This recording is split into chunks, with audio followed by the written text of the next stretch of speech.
Hello guys, my name is Richmond and welcome to LEC Rundown. This week in the LEC, being the on-paper favorite is a guaranteed loss and nothing makes fucking sense anymore.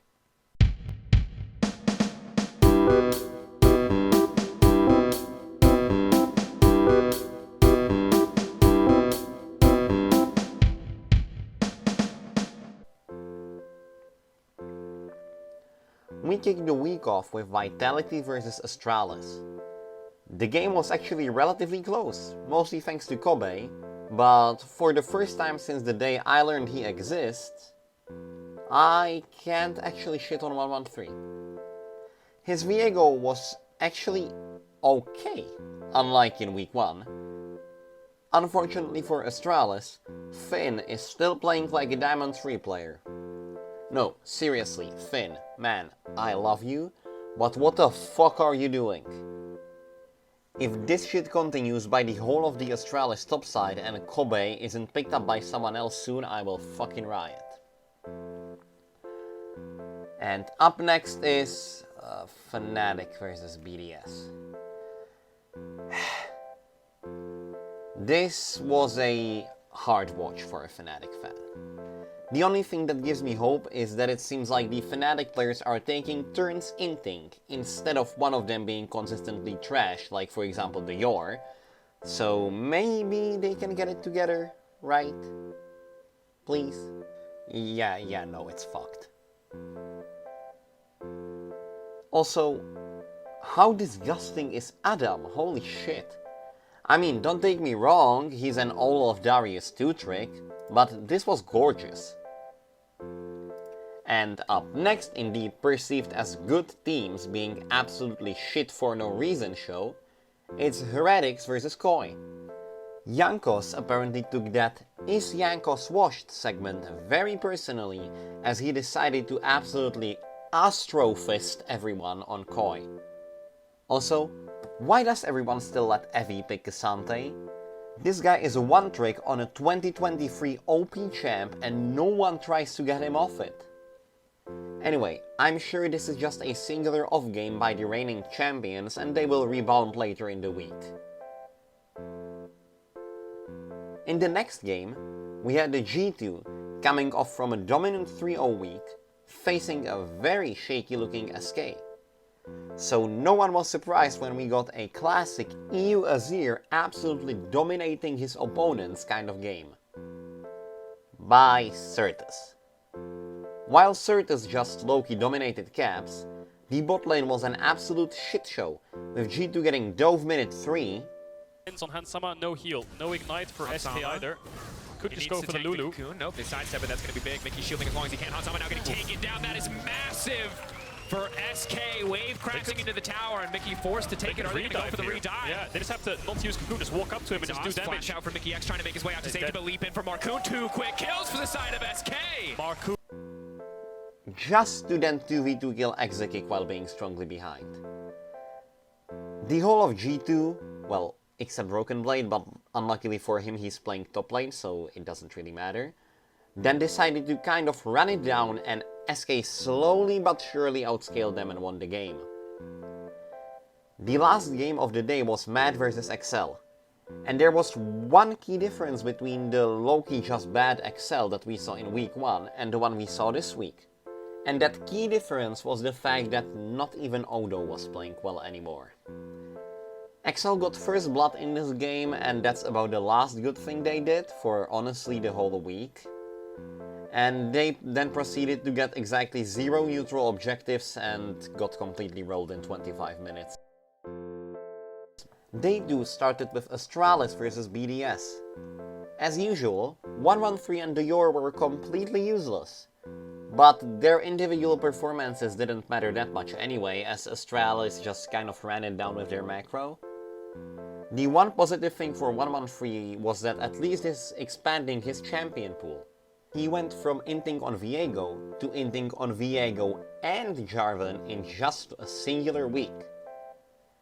Nothing much else to say about this game, Astralis is just shit, that's pretty much the whole thing.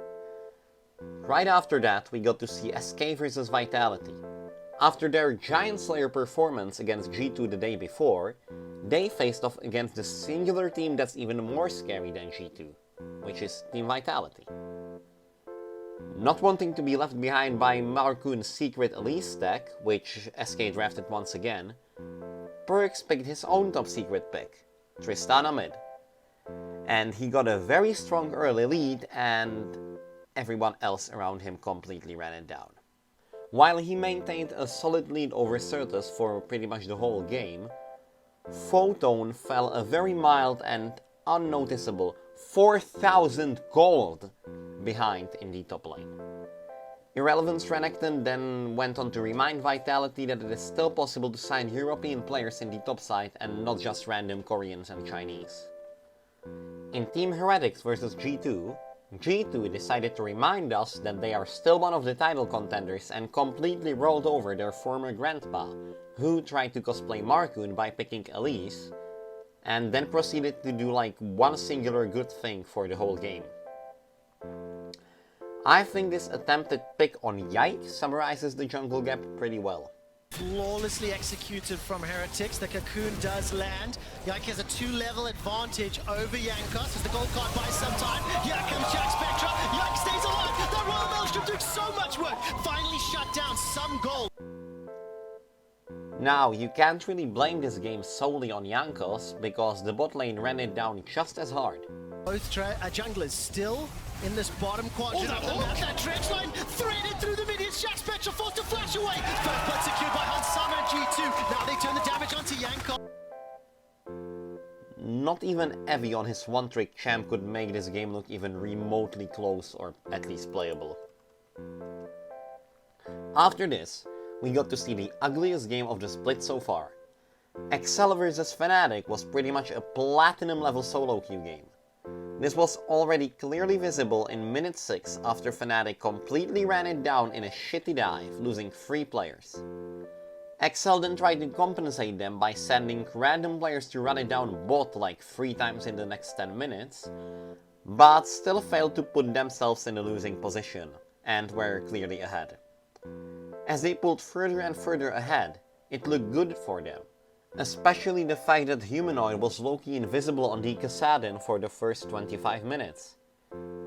Excel then went on to realize that it's not a great thing the moment Humanoid farmed his way up to level 16 and deleted whatever remained of Excel's mental at this point.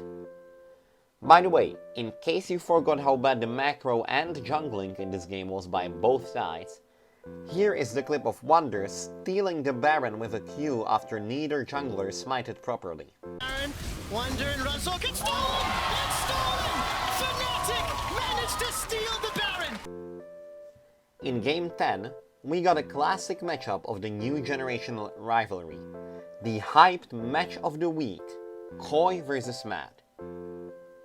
Unfortunately, Koi decided to be shit this week and got completely stomped. And honestly, so far this split, massive props to Karzi.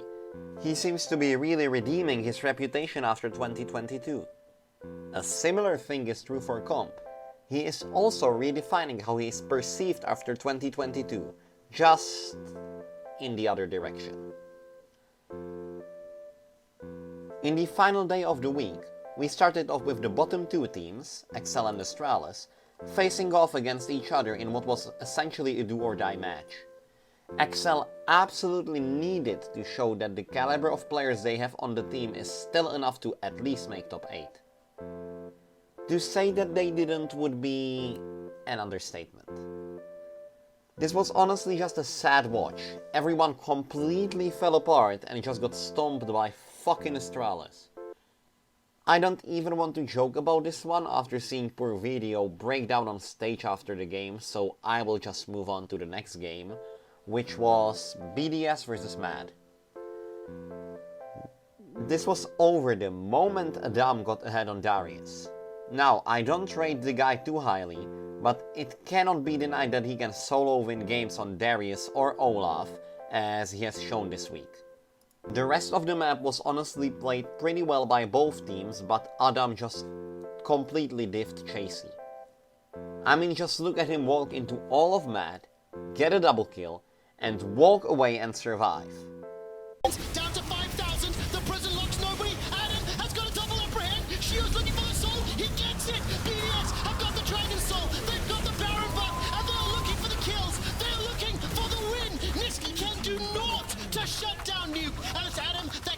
LEC once more.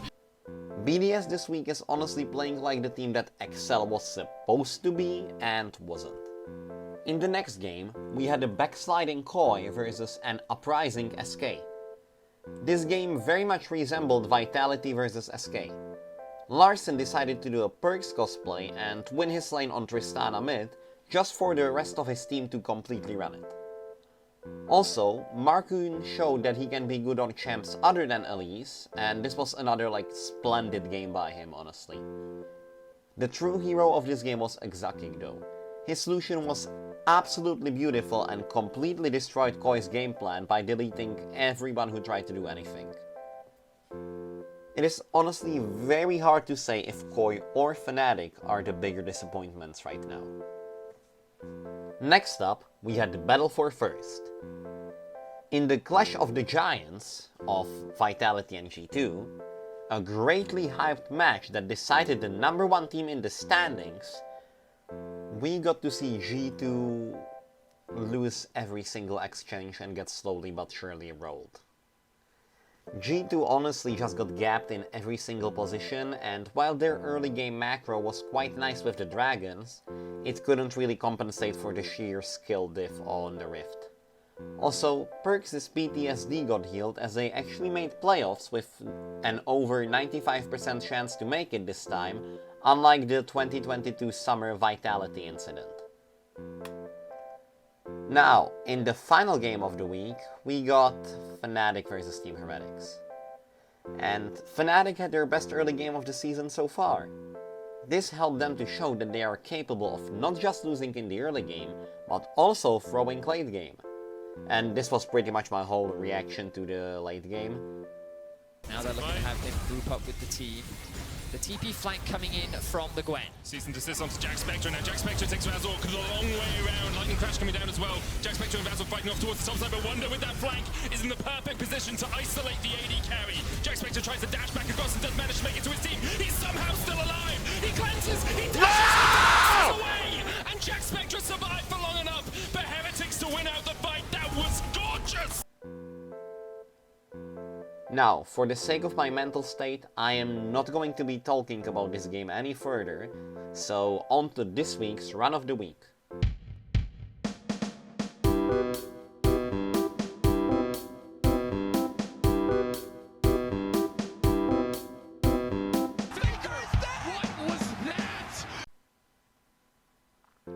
The hardest thing about this week's Run of the Week was nominating only 3 plays when I could easily find 6 which would fit the segment because they were completely horrible.